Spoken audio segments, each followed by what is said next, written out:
আমার ভাইরা, হযরত ইব্রাহিম আলাইহিস সালামের কথা আল্লাহ পাক কোরআনে কারিমে বলছেন সবর কারে কয়, দেখো শেখো সবর কারে কয়। আল্লাহ পাক বললেন, ইব্রাহিম তোমার বিবি আর তোমার নবজাতক এই সন্তানকে রেখে আসো মক্কা নগরীতে।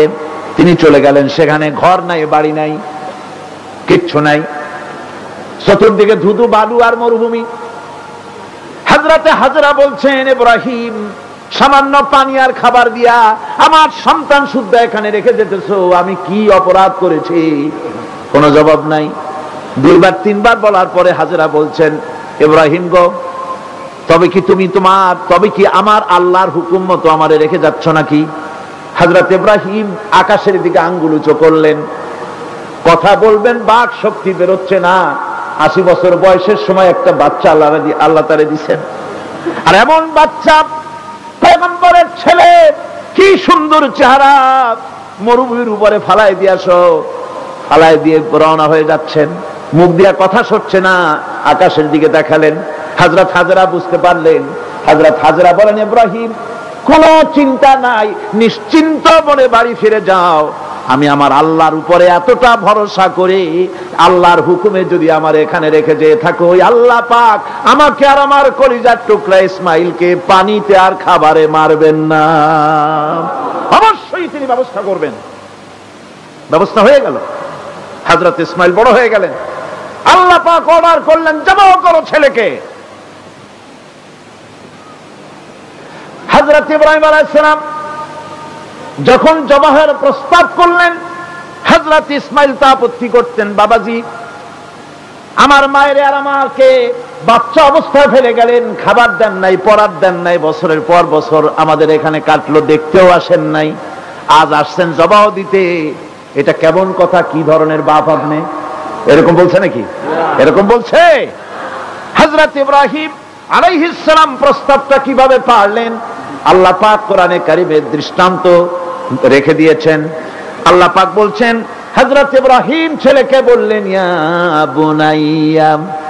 বুনাইয়া, হে আমার কলিজার টুকরা লাডলা, হে আমার কলিজার টুকরা সন্তান, ইন্নী আরা ফিল মানাম আন্নী আযবাহুক, আমি স্বপ্নে দেখছি আমি যেন তোমাকে জবাহ করতেছি। ফানজুর মাযা তারা, তোমার রায় কি বলো? আমি তো স্বপ্নে দেখছি যে আমি তোমার জবাহ করতেছি, এখন তোমার রায় কি, তোমার মত কি? হযরত ইসমাঈল আলাইহিস সালাম শুনিয়া দিলেন দৌড়, নাকি না? হযরত ইসমাঈল আলাইহিস সালাম ধৈর্যের প্রতীক। তিনি কি কথা বললেন? তার মুখের কথা কোরআন শরীফে আল্লাহ পাক উঠায় দিলেন।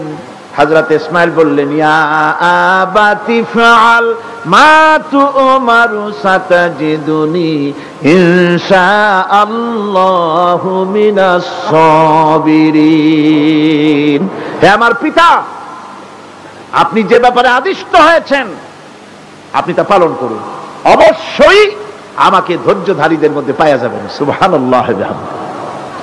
এক বর্ণনায় এসেছে, হযরত ইসমাঈল বললেন, আব্বাজান আমি ধৈর্যধারীদের ভিতরে আমারে পাবেন, তবে জবাহ করার আগে আমার হাত পাটা একটু বেঁধে নেন, কারণ জবাহের যন্ত্রণায় আপনার গায়ে যদি আমার হাত পাও লেগে যায় তো বেয়াদবি হয়ে যেতে পারে। আর আমি মরে আমার জবাহ হয়ে যাওয়ার পর আমার রক্ত মাখা জামাটা নিয়া আমার মা হাজেরারে দিবেন, কারণ তাকে মা বলবার মতো আর তো কেউ নাই। হযরত ইব্রাহিম তাকে বাঁধবার জন্য প্রস্তুতি নিলেন। হযরত ইসমাঈল বলছেন, আব্বাজান বাঁধবেন না, বাঁধার প্রয়োজন নাই। বলে, কেন? একবার বাঁধতে বললে আবার তুমি নিষেধ করছো কেন? ছেলে বলছেন, আব্বাজান বাঁধবো না এই জন্যে, হয়তো কিয়ামতেই প্রশ্ন উঠতে পারে যে আল্লাহর হুকুমে রাজি ছিল না বলে হাত পা বাঁধা জবাহ করছে, আমি এই সুযোগ দিব না, আপনি জবাহ করেন, আমি এতটুকু নড়াচড়া করব না। ধৈর্যের চরম প্রতীক হযরতে ইসমাঈল আলাইহিস সালাম দেখাই দিয়েছেন ধৈর্য কারে কয়। মহান আল্লাহ রাব্বুল আলামিনের নির্দেশে ইব্রাহিম আলাইহিস সালাম তার সন্তান ও স্ত্রীকে দূর আরবে রেখে আসেন। এখন আমরা শুনব সেই মহান আত্মত্যাগের কাহিনী। বলছেন বিশ্ববরেণ্য মুফাসসিরে কোরআন আল্লামা দেলাওয়ার হোসাইন সাঈদী। শুদ্ধ এখানে ভালো হয়ে যেতেছে, বাড়ি নাই, ঘর নাই, আমি কোথায় থাকবো, কোথায় আশ্রয় নেব, কে আমার খাইতে দেবে? তুমি আমার উপর রাগ করছো, কেন ফেলে যাচ্ছ? জবাব নেই। আবারও বললেন, কেন ফেলে যাচ্ছ? ইব্রাহিমের তো বুক ফেটে যাচ্ছে, বলতে পারতেছেন না, বুক ফেটে যাচ্ছে। সন্তান, স্ত্রী এভাবে ফেলে যাচ্ছে, মুখটা মলিন।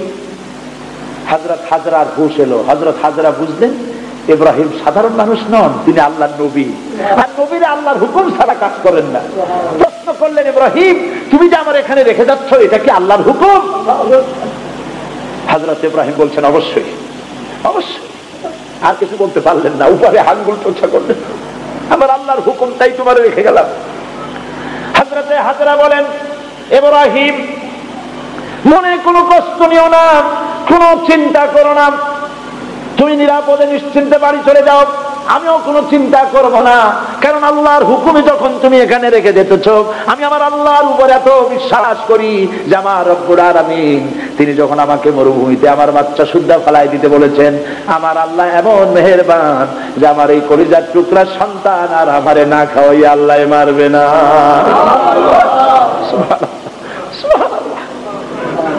হযরতে হাজরা পানির জন্য দৌড়দৌড়ি করলেন। সাফা মারোয় আপনারা জানেন, সব জানা কথা, সাফা মারোয় দৌড়িয়ে দৌড়ি। এই যে পানির জন্য হাজরা দৌড়াইলেন, আল্লাহর কাছে খুব নাপছন্দ হয়েছে নাকি? এমন পছন্দ হইল আল্লাহর কাছে, কিয়ামত পর্যন্ত তার এই বান্দির আমল, এই দৌড় আল্লাহর কাছে এমন পছন্দ হয়ে গেল, কিয়ামত পর্যন্ত সমস্ত হাজীদের জন্য আল্লাহ ওয়াজিব করে দিল, দৌড়াও, আমার হাজরা যেমন দৌড়াইছে সেই রকম দৌড়াও। সুবহানাল্লাহ। ইসমাইল না খেয়ে মরছে, পানির অভাবে মরছে। হযরতে জিবরাইলকে আল্লাহ পাঠায় দিলেন, আমার ইসমাইলের পায়ের গুতা যেখানে লাগতেছে তুমি গিয়ে সেখানে পায়ে আঘাত করো। হযরতে জিবরাইল পায়ের আঘাত করলেন, সেখান থেকে পানি ছিটকে বেরিয়ে চলে আসলো। জমজম, থাম থাম। হযরতে হাজরা এসে দেখেন পানি চিকচিক করতেছে চতুর্দিকে, পানি থামানো যায় না, চতুর্দিকে পাথর দিয়ে বেড়া দিতে, তাও থামে না। তারপরে তিনি বলছেন জাম জাম, মানে থাম থাম। পানি থেমে গেল, কিন্তু পানির উৎস থামলো না। সেই পানি পৃথিবীর কোটি কোটি মানুষ আজ পান করে, লক্ষ লক্ষ মানুষ এই পানি দিয়ে গোসল করে, উযু করে। লক্ষ লক্ষ গ্যালন পানি প্রতি বছর সারা দেশে ছড়িয়ে যায়, মক্কায় যায়, মদিনায় যায়, জেদ্দায় যায়, সমস্ত জায়গায় যায়। দরিয়া ফুরায় যাওয়ার কথা, কিন্তু কুয়া ফুরায় না। সুবহানাল্লাহ। আল্লাহর কুদরত কাকে বলে? এগুলো কি কপাল পোড়াদের কিসমতে হবে? কপাল পোড়াদের কিসমতে হবে? আল্লাহ পাক ঈমানদার মুমিনদের জন্য এই সমস্ত নিয়ামত রেখে দিয়েছেন। আল্লাহ পাক বলেছেন, ফিহা আয়াতুন বায়্যিনাত, অসংখ্য নিদর্শন। এই কাবা আর এই কাবা কেন্দ্রিক আমার অনেক নিদর্শন আছে, তাকায় দেখো কত নিদর্শন। আজ পৃথিবীর কোন শহর নাই নিরাপত্তার শহর যেখানে জীবনের নিরাপত্তা পাওয়া যাবে। আল্লাহ পাক বলেছেন, ওমান দাখালাহু কানা আমিনান, যেই ঢুকবে মক্কায় আর মদিনায় সেই নিরাপত্তা লাভ করবে। সুবহানাল্লাহ, সুবহানাল্লাহ বলবেন না? সুবহানাল্লাহ বলবেন না? আমার বন্ধুগণ, এরই বলে সারেন্ডার করা। আল্লাহ রাব্বুল আলামিন বললেন আসলিম, সারেন্ডার করো। হযরত ইব্রাহিম আলাইহিস সালাম বললেন আসলামতু লিরাব্বিল আলামিন, সারেন্ডার হয়ে গেলাম। সারেন্ডার হয়ে এক পরীক্ষা পাস করলেন, আরো এক পরীক্ষায় দুটা পাস করছেন কিনা? সুবহানাল্লাহ। এবার 3 নম্বরের পরীক্ষা, 3 নম্বর। ছেলে এবার বড় হয়েছে, নাদুস নুদুস চেহারা, সুন্দর, সুবহানাল্লাহ, নাদুস নুদুস চেহারা, জ্ঞান হয়েছে। এবার যাও ছেলেকে জবাব করো। সুবহানাল্লাহ। একটার পর একটা মারাত্মক অগ্নি পরীক্ষা, ছেলের জবাব করো। হযরত ইব্রাহিম আলাইহিস সালাম বলছিলেন যে আল্লাহ এই রকমের কঠিন পরীক্ষা তুমি আমারে বানাইও না। বলছেন না। আমার মা বোনেরা, আমার ভাইয়েরা লক্ষ্য করেন, হযরত ইব্রাহিম ছেলেকে প্রশ্ন করলেন, তারে বললেন পরিষ্কার, আল্লাহ আমাকে অর্ডার করেছেন, ইন্নী আরা ফিল মানাম আন্নী আযবাহুক, আমি স্বপ্নে দেখেছি আমি তোমাকে জবাব করতেছি, বলো তোমার অভিমত কি? ফানজুর মাযা তারা, বলো তোমার অভিমত কি? হযরত ইসমাইল বলতে পারতেন, আব্বা আপনি আমার বাবা, আমার মায়ের শুদ্ধ করে ভালাই দিয়ে গেছেন, বছরের পর বছর খাবার দেন নাই, পরার দেন নাই, খোঁজ খবর নেন নাই, আজকে কোন অধিকারে আপনি আমাকে জবাব করতে এসেছেন? বলতে পারতেন না? তিনি কি তা বলেছেন? না। এর নাম মুসলমান, চিল্লায় বলেন সুবহানাল্লাহ। এর নাম মুসলমান। আল্লাহর হুকুমের সামনে মাথা নত করে দাও। হযরত ইসমাঈল কি জবাব দিলেন? হযরত ইসমাঈল বললেন, ইয়া আবাতি ফাআল মা তুমারু সাতাজিদুনি ইনশাআল্লাহু মিনাস সাবিরিন। হে পিতা, আপনি স্বপ্নে যে ব্যাপারে আদিষ্ট হয়েছেন, দেখেন ছোট্ট মানুষ কিন্তু তিনি কথা বললেন না যে আপনি স্বপ্নে যা দেখছেন তাই করেন। তিনি বললেন কি, আপনি স্বপ্নে যে ব্যাপারে আদিষ্ট হয়েছেন আপনি তা পালন করুন। ছেলের এই জ্ঞান হয়েছে আমার আব্বা আল্লাহর পয়গম্বর, আর পয়গম্বরেরা নিজের ইচ্ছায় কিছুই করে না। আল্লাহর হুকুম, আপনি আমাকে ধৈর্যধারীদের মধ্যে পেয়ে যাবেন, আমাকে ধৈর্যধারী পাবেন। আমি ছটফট করবো না, দৌড় দেব না। তবে আমার আব্বা তিনটা কাজ করেন। জবাহ করার সময় আমার হাত পা বাঁধেন, যাতে করে জবাহের বেদনায় যন্ত্রণায় আমার হাত পা আপনার গায়ে লাগলে আমার বেয়াদবি হয়ে যেতে পারে। হাত পা বাঁধবেন। 2 নম্বরে আপনার চোখটাও বাঁধবেন ভালো করে, যাতে করে আমার গদ্দাম দেখলে এখানে ছুরি চালাইতে আপনার কষ্ট হইতে পারে, হাতটা শিথিল হয়ে যেতে পারে। বাপের কাছে ছেলের গদ্দাম বড় প্রিয়। বাপ তার ছেলেকে কাছে রেখে তার গদ্দামের উপরে চুমা খায়, তার কপালে চুমা খায়। আপনার চোখটা বান্ধি নিয়েন, তাহলে কষ্ট কম হবে। আর 3 নম্বরে আর একটা দাবি আছে।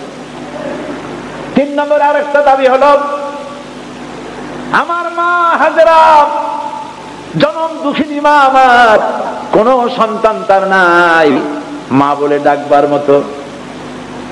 আমাকে জবাহ করার পরে আমার রক্ত মাখা জামাটা আমার মায়েরে দিয়া দিবেন, আর বলবেন যেন কান্দাকাটি না করে, কিয়ামতের দিন আল্লাহর দরবারে মায়ের সাথে আমার দেখা হয়ে যাবে। হযরত ইব্রাহিম ছেলের হাত পা বাঁধলেন, নিজের চোখ বেঁধেছেন। আল্লাহর আকাশের ফেরেশতারা তাকায় দেখতেছেন কি সাংঘাতিক পরীক্ষা। এত বড় পরীক্ষা পৃথিবীর কোন মানুষকে আল্লাহ রাব্বুল আলামিন করেন নাই। কি কঠিন পরীক্ষা! নিজের ছেলের গলায় ছুরি চালানো বাপের পক্ষে কি সম্ভব? হযরত ইব্রাহিম আলাইহিস সালাম কোরআনে কারীমের মধ্যে রব্বুল আলামিন সুন্দর করে বলেছেন, ফালাম্মা আসলামা ওয়া তাল্লাহু লিল জাবিন। বাপ বেটা দুজনে রাজি হয়েছে, ছেলেটারে কাট করিয়া ছুরি ধরছে, ছুরি চালানো শুরু হয়ে গেছে। আল্লাহর কি ইচ্ছা আছে ইসমাইল জবাহ হয়ে যায়? আল্লাহর ইচ্ছা পরীক্ষা করা। আর ইব্রাহিম আলাইহিস সালাম পরীক্ষার রেজাল্ট জানেন না, ঠিক কিনা? ছেলে জবাহ হবে কি হবে না এটা কি জানা আছে? তার জানা আছে জবাহ হবেই। শক্তভাবে ছুরি চালাচ্ছেন, কাটে না, গলা কাটে না। এরপরে আল্লাহ রাব্বুল আলামিন, আকাশের ফেরেশতারা কাঁদতেছে এই দৃশ্য দেখে। আল্লাহ পাক দুম্বার ব্যবস্থা করে দিলেন। দুম্বা ইসমাইলকে, হযরত ইব্রাহিমের তো চোখ বাঁধা, ইসমাইল আলাইহিস সালামকে সরাইয়া দুম্বার সামনে দিয়েছে, দুম্বা জবাহ হয়ে গেছে। সুবহানাল্লাহ। আল্লাহ রাব্বুল আলামিন হযরত ইব্রাহিমকে শোনায় দিলেন, ওয়ানাদাইনাহু আইয়া ইব্রাহিম قد صدقت الرؤيا إنا كذلك نجزي المحسنين। আমি ইব্রাহিমকে ডেকে বললাম, ইব্রাহিম তুমি তোমার স্বপ্নকে বাস্তবে রূপ দিয়েছো, আর আমি এইভাবে করে মুহসিনিনদেরকে পুরস্কৃত করে থাকি। সালামুন আলা ইব্রাহিম, ইব্রাহিমের উপরে আল্লাহর শান্তি নাজিল হোক। কিয়ামত পর্যন্ত পৃথিবীর কোটি কোটি মুসলমানেরা নামাজের মধ্যে ইব্রাহিম আলাইহিস সালামের জন্য দোয়া করবে। সুবহানাল্লাহ। দোয়া করেন না আপনারা? কোন সময়? দরুদের মধ্যে। কিয়ামত পর্যন্ত দোয়া করো, তোমার নেতা, তোমার জাতির পিতা। মুসলমান কারে বলে? এর নাম মুসলমান। মদের ব্যবসা ছাড়তে পারবেন না, জুয়া ছাড়তে পারবেন না, সুদ ছাড়তে পারবেন না, আবার দাবি করবেন আপনি মুসলমান। মুসলমান হওয়া যাবে না, আল্লাহর কসম মুসলমান হওয়া যাবে না। মুনাফিক, মুনাফিক, মুনাফিক। মুসলমান হতে হলে আল্লাহর হুকুমের সামনে মাথা নত করতে হবে, যা তিনি বলেছেন সব মানতে হবে। মিথ্যা ছেড়ে দিতে হবে, ওজনে কম দেওয়া যাবে না, খাদ্যে ভেজাল দেওয়া যাবে না, নিজের স্ত্রীকে, নিজের মেয়েকে বেপরদা করা যাবে না, বৈশাখী মেলার নামে নিজেদের মেয়েগুলিকে সৌন্দর্য প্রদর্শনী করে মানুষের সামনে বের করা যাবে না। এর নাম ইসলাম। এর নাম কি? এই ধরনের মুসলমান হইতে পারবো আমরা? হইতে পারবো? এই ধরনের মুসলমান হইতে রাজি আছি? কারা কারা রাজি? আলহামদুলিল্লাহ।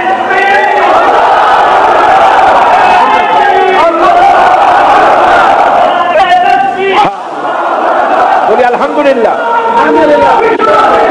জোরে বলেন আলহামদুলিল্লাহ। এইরকম মুসলমান হতে হবে যে আমার চেহারা করতে হবে আল্লাহ যেভাবে হুকুম করেছেন, রাসূল যেভাবে করেছেন। আমার পা থেকে শুরু করে মাথা, জামা কাপড়, ওঠা বসা, চলা ফেরা সব করতে হবে আল্লাহ যেভাবে বলেছেন, রাসূল যেভাবে করেছেন। আল্লাহ রাব্বুল আলামিন বলেন, ইয়া আইয়ুহাল্লাযীনা আমানু দুখুলু ফিস-সিলমি কাফা ওয়া লা তাত্তাবিউ খুতুওয়াতিশ শাইতান ইন্নাহু লাকুম আদুউম মুবিন। হে বিশ্বাসীরা, পূর্ণাঙ্গরূপে ইসলামের মধ্যে দাখিল হয়ে যাও, একটু আধটু না, সবটুকুন। আর খবরদার শয়তানের পদাঙ্ক অনুসরণ করো না। আল্লাহুম্মা আমিন।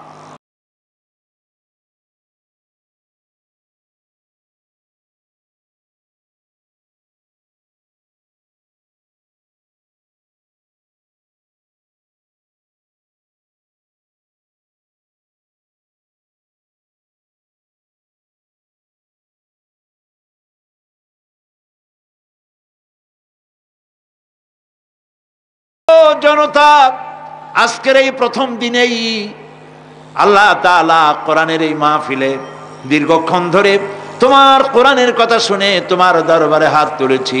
দয়া করে মেহেরবানি করে আমাদের জিন্দেগির গুনাহ খাতাকে মাফ করে দাও। আমাদের মা বাপ মুরব্বিয়ান যারা কবরে চলে গেছে, আল্লাহ তাআলা কবরগুলিকে জান্নাতের টুকরায় পরিণত করে দাও। রব্বির হামহুমা কামা রব্বায়ানি সগীরা। পড়েন সবাই, রব্বির হামহুমা কামা রব্বায়ানি সগীরা। আয় আল্লাহ তাআলা, আমাদের এই বিবি বাল বাচ্চা যা দান করেছো সবগুলিকে দিনদার বানাও, ইমানদার বানাও, নামাজি বানাও, পরেজগার বানাইয়া দাও। রব্বুল আলামিন, যেই পরকালের কথা, কিয়ামতের কথা আলোচনা করলাম, সেই কঠিন হাসরের ময়দানে যেদিন পায়ের নিচে হবে তামার মতো মাটি, আর মাথার উপরে প্রকাণ্ড সূর্যের তাপে গুনাহগারের মাথার চান্দি ফেটে গিয়া মগজগুলি গলে গলে নাক কান দিয়ে বেয়ে পড়তে লাগবে। জিহ্বাটা পানির পিপাসায় কুকুরের মতো ঝুলে নাভিস্থল পর্যন্ত পড়ে যাবে। ময়দানে সাড়া পড়বে পানি পানি বলে। আল্লাহ তাআলা ওই দিনে তোমার হাবিবের হাতের কাউসারের পেয়ালা আমাদের নসিব করে দিও।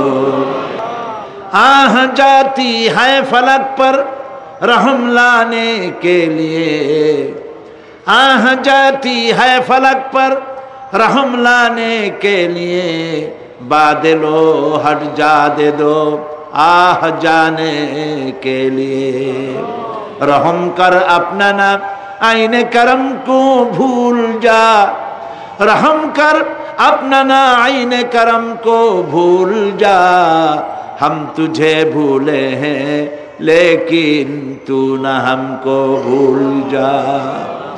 রব্বুল আলামিন, মা বোনেরা কষ্ট করে মাহফিলে এসেছেন, আল্লাহ তাআলা মা বোনদেরকে এমন আমল করার তৌফিক দাও যাতে করে কিয়ামতের দিন হযরত আয়েশা, হযরত খাদিজার সঙ্গে হাসর নসিব হয়ে যায়।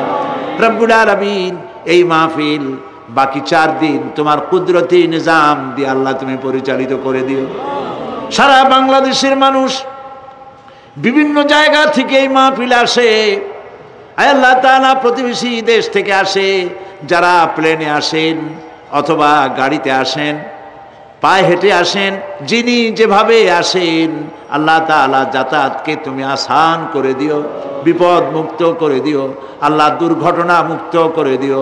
যারা বাড়ি ছেড়ে তোমার কথা শুনতে আসে, আল্লাহ বাড়িগুলি, ধন সম্পদগুলি তুমি হেফাজত করো। রব্বুল আলামিন, তুমি আমাদের দিলের মধ্যে তোমার মহব্বত পয়দা করে দাও। আল্লাহ পরকালের ভয় পয়দা করে দাও, আখিরাতের জবাবদিহিতার অনুভূতি সৃষ্টি করে দাও। আল্লাহ তাআলা তুমি আমাদের দেশটাকে কবুল করো। আল্লাহ তাআলা তুমি দয়া করে মেহেরবানি করে আমাদেরকে তোমার মকবুল বান্দাদের মধ্যে শামিল করে নাও।